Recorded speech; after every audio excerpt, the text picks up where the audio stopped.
канори рудхонаи Варзоб аст, лекин вақте ки аз назди хонаи ман имрӯз ҳазорҳо мошинаҳо мегузаранд, онҳо аз худ дудҳои ғализ мебаронанд, чанги семзавод, бисёр чизҳо. Инҷо яке аз гӯшаҳое ки умуман аз ҷиҳати экологӣ беҳтарин ҷо, на мошин ҳаст, на завод ҳаст, на фабрика, фақат гулу гиёҳҳо, дарахтҳо, обҳои мусаффо, чашмаҳои оби шифобахш. худи ҳамин аллакай инсонро табобат мекунад, табиат мекунад моро табобат. ва дар ин ҷо ман масалан аллакай бисёр беморо ки омаданд дар муддати кӯтоҳ 10 рӯз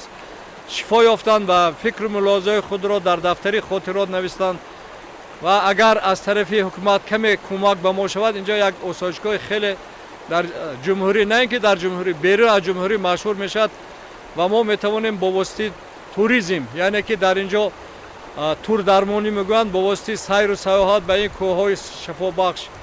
ба ин чашмаҳо, ба ин тараф масалан Искандаркӯл, Кӯли Аловиддин рафту омад карда, ҳам одамон як ғизои маънавӣ баранд, ҳам саломатии худро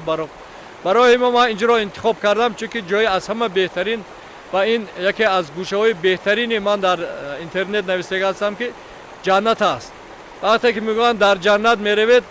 гирду атроф об, меваҳо, ҳама ҷоҳо сабзи хӯрам ва айнан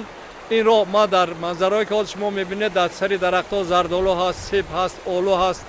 меваҳои зиёд ҳаст ва оби равон ки асоси зиндагӣ, асоси ҳаёт, беҳтарин дору об ҳаст, дар ин ҷо мавҷуд аст ва барои мардум ин ҷои худодод аст.